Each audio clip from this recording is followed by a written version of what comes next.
Merci d'être sur la télévision Labari pour suivre le journal de ce jour, lundi 14 septembre 2020. Mesdames, Messieurs, bonsoir et bienvenue à tous. Cette brève pour débuter ce journal et c'est pour parler des acteurs de la société civile nigérienne, à savoir Moukela Halidou du SINASEP, également secrétaire général adjoint de la CNT, Michael Zodi et Moudi Moussa du mouvement Tournons la page TLP Niger qui vont passer leur 188e nuit de détention dans les maisons d'arrêt de Daïkaina, Walam et Kolo dans la région de Tilaberi. Ils ont été arrêtés à la suite de la manifestation pacifique du 15 mars 2020 contre le détournement de plusieurs milliards de francs CFA au ministère de la Défense nationale. Depuis leur arrestation, des voix se lèvent au Niger et à l'international pour exiger leur libération. De fortes précipitations enregistrées cette année au Niger ont occasionné d'importants dégâts, donc notamment à travers des inondations dans plusieurs régions du pays, dont Niamey, la capitale, où le débordement des eaux du fleuve Niger a poussé plusieurs personnes de quitter leur habitation. En effet, beaucoup des sinistrés ont été relogés sur de nouveaux sites dans le 5e arrondissement communal de la ville de Niamey. Malheureusement, ils se plaignent de leurs conditions de vie sur ces nouveaux sites. C'est ce que vous allez voir dans ce reportage signé Fatietou Inoussa et Halidou Brema. Plusieurs familles stockées dans une même salle. Les sinistrés du 5e arrondissement communal Niamey 5 vivent les moments les plus déplorables de leur vie.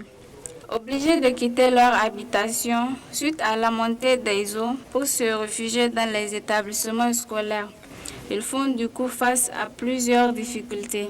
On ne comprend rien de ce qui se passe ici. Parce qu'il y a une semaine de cela que nous sommes incarnés dans cet établissement et jusqu'à preuve de contraire, jusque-là, on n'a rien reçu. À part les chercheurs Piawata et autres, jusque-là, on n'a rien reçu. Les moustiquaires, les enfants sont malades. Nos parents, ils sont là, ils n'ont rien à manger. Même pour trouver de l'eau, il faut qu'on se déplace pour aller vers les voisins pour pouvoir, en tout cas, avoir, même si c'est un 25 ou 30 litres, pour pouvoir s'entraider entre nous. Les gens, ils viennent. De temps en temps, ils font des listes, on ne comprend pas de tout, en tout cas ce qui se passe. Nous, avant, nous étions au CS Transition. Ils ont dit qu'il y a trop de monde là-bas, donc ils cherchaient à amener certaines. En tout cas, de temps en temps, ils passent et repassent ici. Parce que même hier, rien qu'hier, ils étaient là, ils ont demandé à ce que certaines puissent rentrer à la maison. Ou ce qu'ils veulent à ce que nous rentrons. Il n'y a plus de maisons. Ils ont dit qu'il y a 6 classes dans l'établissement. Donc en aucun cas, ils ne peuvent pas comprendre que nous avons plus de 6 listes ici. Donc nous avons ici en main propre 14 listes. Ces sinistrés lancent par ailleurs un appel à l'endroit du gouvernement pour une assistance afin de pouvoir surmonter cette situation. Gune sécurité kursi irsénéo irsinda docteur Kwara irsinda Nwari irsinda Hari. Nous sommes à notre 6e jour aujourd'hui. On n'a pas de sécurité ni de nourriture. Nos enfants sont malades. On n'a rien reçu depuis notre arrivée. D'abord quoi mo borsibadwa irsi irgodai ga gorga hangada hay kunni manni nofa. Wallahi ka dai dori kan gogir indirsan kai ta bandi yara ga suna muna shishida suna ta majina suna ta sabaro na ta cin su ku dibi matsalar mu komai kuma ba a kawo muna nan ba muna da kishirwa muna da yunwa komai muna da ga munan dai wahalti babu ko tabar makwanci tabar mun ba mu da kwanci. Les enfants sont malades, on n'a pas accès aux médicaments, on a faim, on a soif, nous n'avons rien, même des notes on en manque. Nous lançons un appel au gouvernement de nous venir en aide pour prendre soin de nos enfants, de nous donner un endroit pour dormir et de nous apporter des vivres.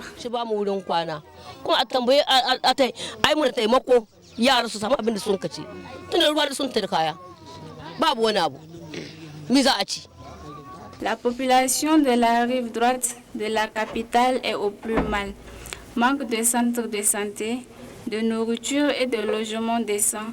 Ces populations traversent des moments douloureux. Suite aux inondations qui ont bouleversé la vie de plusieurs personnes, comme vous l'avez vu dans ce reportage, dans le 5e arrondissement communal de la ville de Niamey, le problème de leur relocalisation se pose pendant ce temps. Les cases aménagées au sein du stade général Seyni Kounché pour héberger les malades du Covid-19 sont là inoccupées. C'est ce qui a suscité ce reportage signé Alice Ibrahim. À la base, une certaine opinion pense que nous parlons trop. Eh bien, parler est le propre des hommes qui doivent le faire, surtout si c'est pour marquer leur désapprobation face à une situation donnée.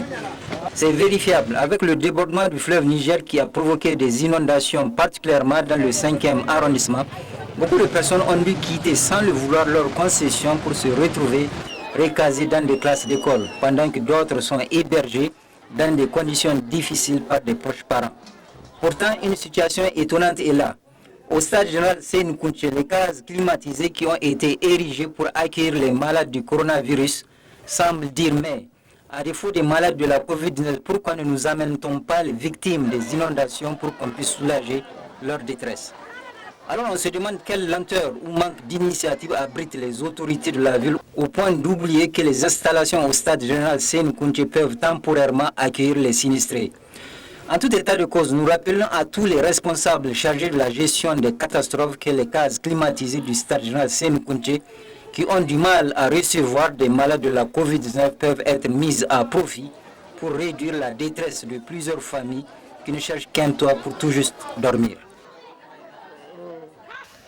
Parlons toujours de ces inondations. Selon le bilan annoncé par le gouvernement nigérien le 10 septembre dernier, les dégâts causés par les inondations se chiffrent à 32 959 maisons effondrées, 66 943 hectares de culture dunaire et 3 082 hectares de culture irriguée engloutis, plus de 350 915 personnes sinistrées, malheureusement 71 pertes en vie humaine.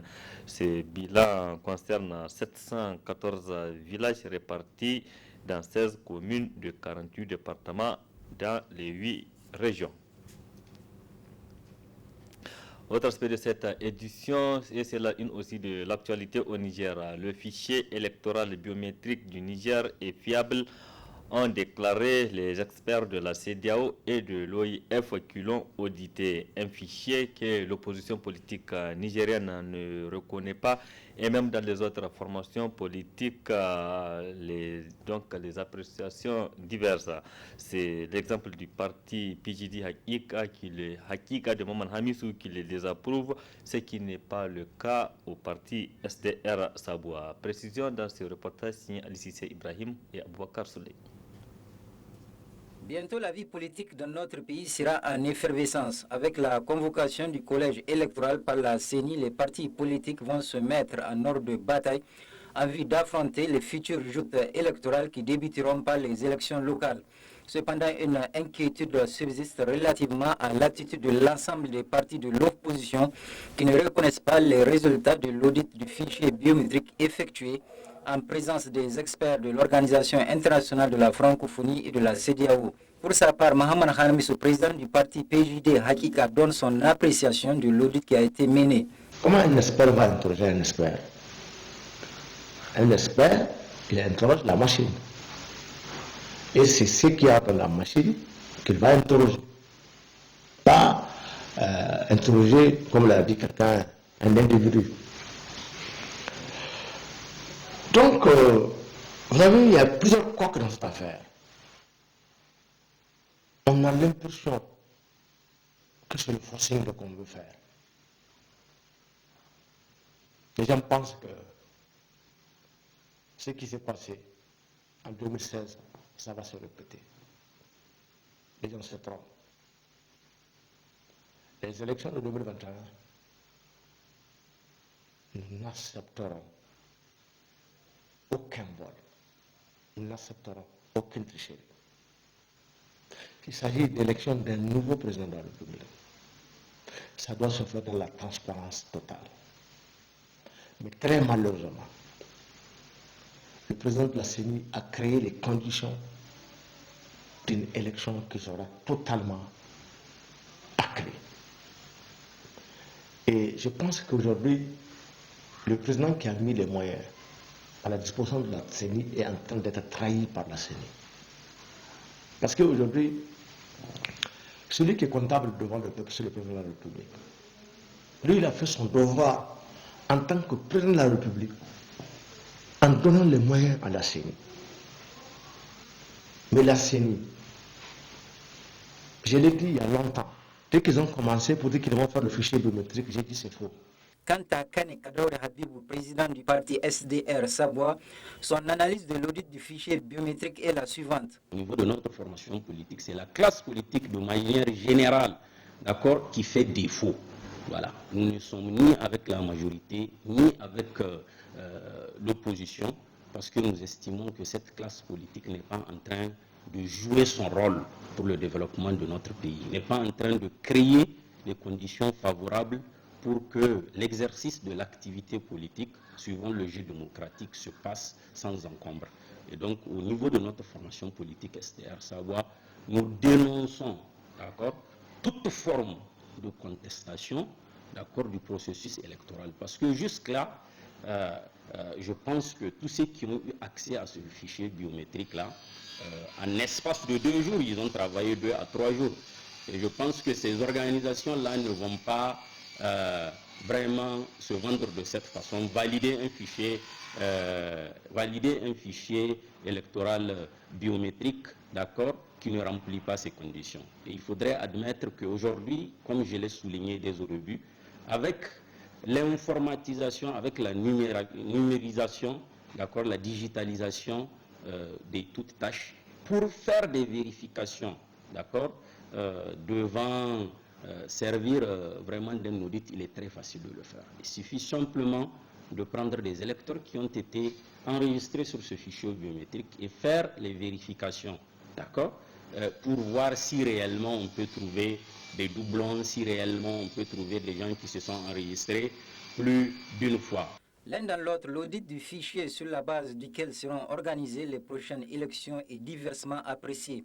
Et le souhait de beaucoup de Nigériens est d'avoir des élections libres, crédibles et transparentes qui puissent être différentes de celles qui ont abouti à la réélection du président Issoufou Mahamadou en 2016.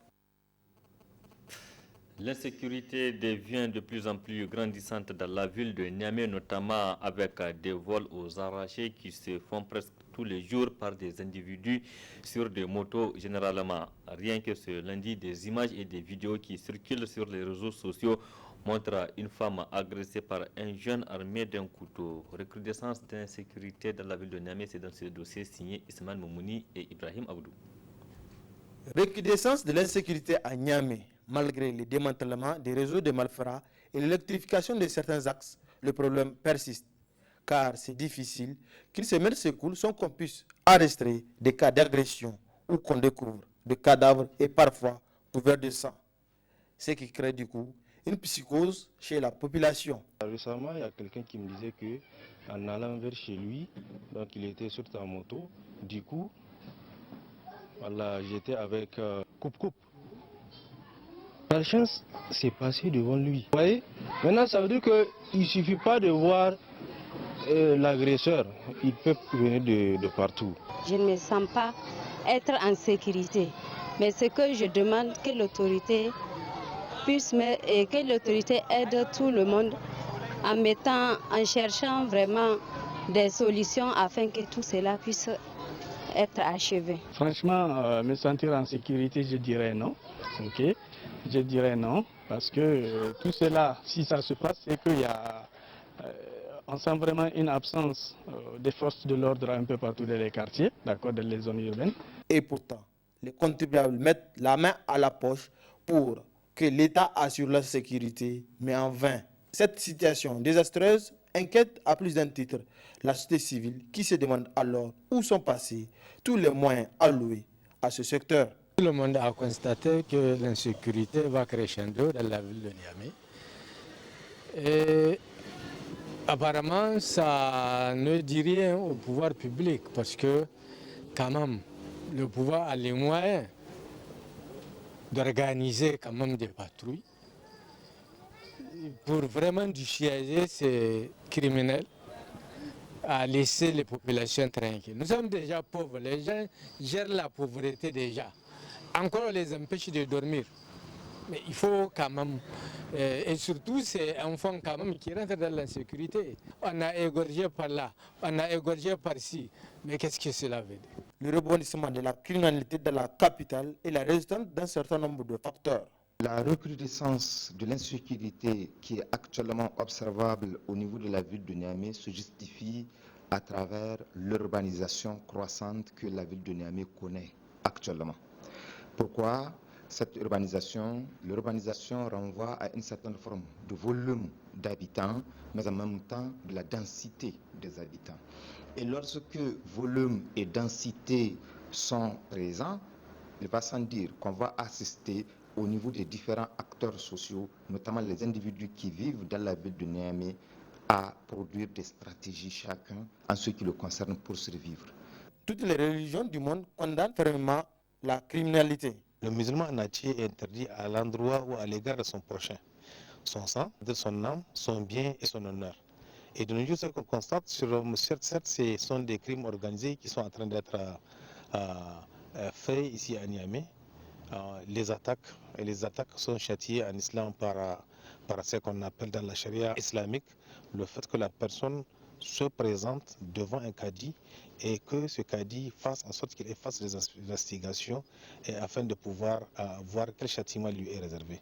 La Bible condamne systématiquement les crimes, les violences, quelle qu'en soit la cause. L'un des 10 commandements que nous trouvons dans la parole de Dieu, c'est « tu ne tueras point ». Et la Bible nous demande de rester tranquillement avec nos voisins, de nous aimer les uns les autres. Mais malheureusement aujourd'hui, ce qui est courant, c'est que malgré ces actes criminels, malgré ce banditisme ambiant, la population a l'impression que les bandits qui sont arrêtés, ils sont automatiquement relâchés. La population aussi a sa part de responsabilité dans cette situation, comme en atteste le gouverneur de la région.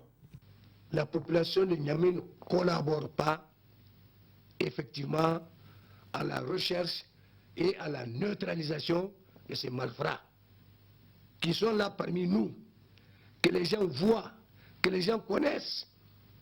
Mais, quelque part, ils ont peur, une peur bleue, de les dénoncer à l'autorité.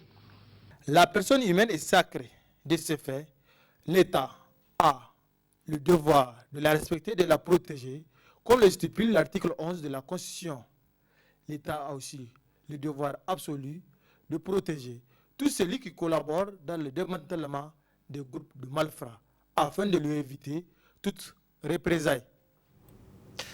Merci Ismaël Oumouni pour ces précisions. Le palais de congrès de Niamey a servi de cadre le samedi soir à la cérémonie de graduation de la première promotion de Swiss UMF University of Niger, dénommée promotion professeur Albert Wright. Ils sont au total 200 récipiendaires à recevoir leur bachelor et master des mains du ministère de l'Enseignement supérieur et c'était en présence de plusieurs invités.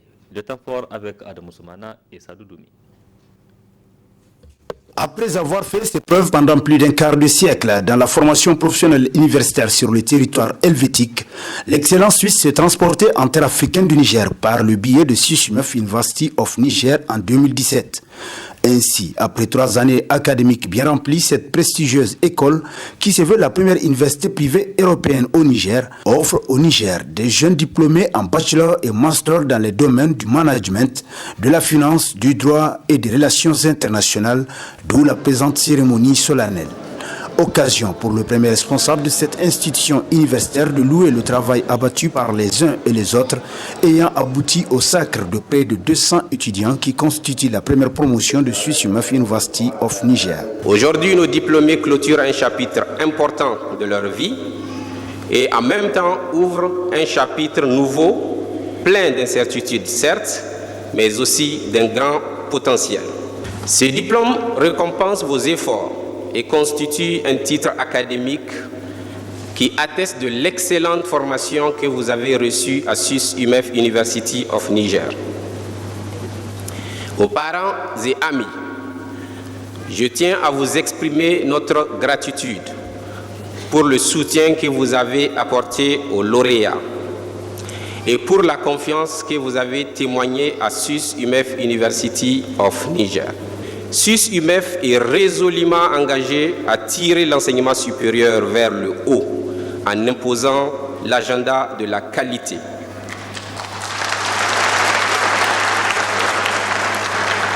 Et à faire de l'enseignement supérieur privé une alternative sérieuse et crédible. Quant au corps professoral, il n'a pas manqué de témoigner toute sa gratitude à l'endroit de SUS-UMEF pour ses efforts visant l'amélioration de l'enseignement supérieur au Niger. Vous avez ouvert aux Nigériens une occasion d'avoir sur place une formation de qualité. Sans entrer dans une dynamique comparative, je puis dire que votre établissement incarne aujourd'hui et dans une large mesure l'image de l'université telle qu'on l'aurait souhaité s'établir partout ailleurs. Ces programmes, ces méthodes pédagogiques, ces infrastructures académiques, son respect du calendrier académique, son cadre convivial sont autant de points de repère qui justifient la confiance légitime qu'on peut placer en cette université. Prenant la parole à son tour, le ministre de tutelle représentant le chef du gouvernement a salué l'avènement des nouveaux diplômés issus de la première promotion de SUS-UMEF University, dont il s'est réjoui de la qualité de son enseignement. Selon le rapport d'inspection de mes services techniques, cette université se fait particulièrement distinguer par la qualité de son enseignement et de ses infrastructures adaptées à l'apprentissage. Ces atouts conjugués à la rigueur de l'administration ont donné le résultat que nous avons aujourd'hui. Près de 200 diplômés qui viendront renforcer la main-d'œuvre qualifiée de notre pays, dont notre pays a tant besoin pour son développement économique et social. Du vint le moment tant attendu de la remise de parchemin aux plus méritants d'abord, tant au bachelor qu'au master, puis à l'ensemble des récipiendaires de cette première promotion, ayant pris l'engagement d'être les ambassadeurs de SUS-UMEF pour la culture de l'excellence. Nous, récipiendaires de la promotion 2017-2018, nous nous considérons désormais comme des ambassadeurs de SUS-UMEF. C'est une fierté pour nous et nous nous engageons à toujours œuvrer pour le rayonnement de notre école dans toutes les sphères de décision où nous nous trouverons.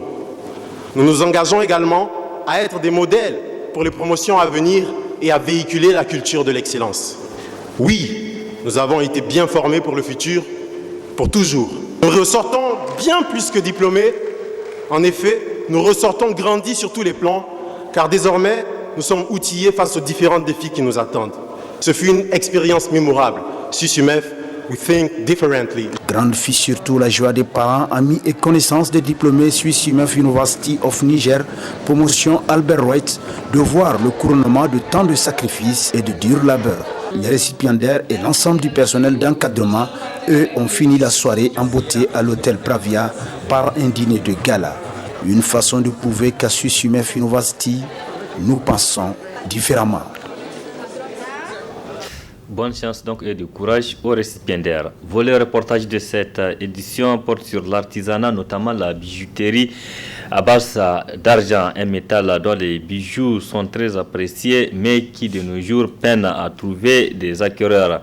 Qu'est-ce qui explique cette situation? Élément de réponse dans ce reportage signé Félicité Mbeto, le stagiaire de l'IFTIC, sous les images de Sadou Doumi. La bijouterie est une importante composante de l'artisanat africain en général et nigérien en particulier. Ainsi, dans certaines communautés du pays, l'argent est la matière la plus utilisée par les bijoutiers qui le transforment en divers articles. Les produits artisanaux Touareg, c'est de l'argent pur. Et voilà, donc nous faisons vraiment de très jolis ensembles, des bagues, des pendentifs. Mais malheureusement, les gens, je ne sais pas, ils ne comprennent pas, ils ne viennent pas chez nous pour acheter. Les gens locaux ici, donc ils préfèrent acheter les pacotis que dès qu'ils s'assisent, c'est fini. Alors que l'argent, quand tu l'achètes, c'est toujours de l'argent, quoi. Tu peux même, après, si tu n'as plus envie, tu peux même les revendre et puis tu n'as pas beaucoup de pertes. alors que les pacotis, quand ça c'est fini. À ce problème de mévente des bijoux fabriqués à base d'argent vient se greffer celui dû à la pandémie du Covid-19 ayant davantage impacté l'artisanat nigérien. L'événement du Covid-19, ça a beaucoup... C'est d'ailleurs le secteur le plus touché, le secteur de l'artisanat. Parce que nous faisons de l'argent, nous vendons de l'argent et nos clients viennent de l'extérieur. Vous voyez, donc avec l'événement de Covid-19, là, il n'y a pas de vol qui vient ici. Et tous les produits que nous vendons, c'est des étrangers qui viennent les acheter. Donc il n'y a pas de vol, il n'y a pas de touristes. Donc on est là, on sort le matin, on rentre le soir, on ne fait rien. Je fais un cri de cœur à la jeunesse nigérienne qu'ils viennent vers nous. Il y a tous les prix possibles. Tout celui qui vient, il aura son prix. Donc il ne faut pas avoir peur de nous approcher. Approchez vers nous et on va vous faire vraiment des prix très spéciaux. Mesdames et messieurs, pour votre élégance, n'hésitez pas à vous procurer les articles en argent, car s'en procurer, c'est également contribuer à l'épanouissement de la bijouterie, voire de l'artisanat nigérien. Point final de cette édition. Merci à vous de l'avoir suivi. Restez en compagnie du programme de la télévision Labari. Excellente tenue à toutes et à tous et bon début de semaine.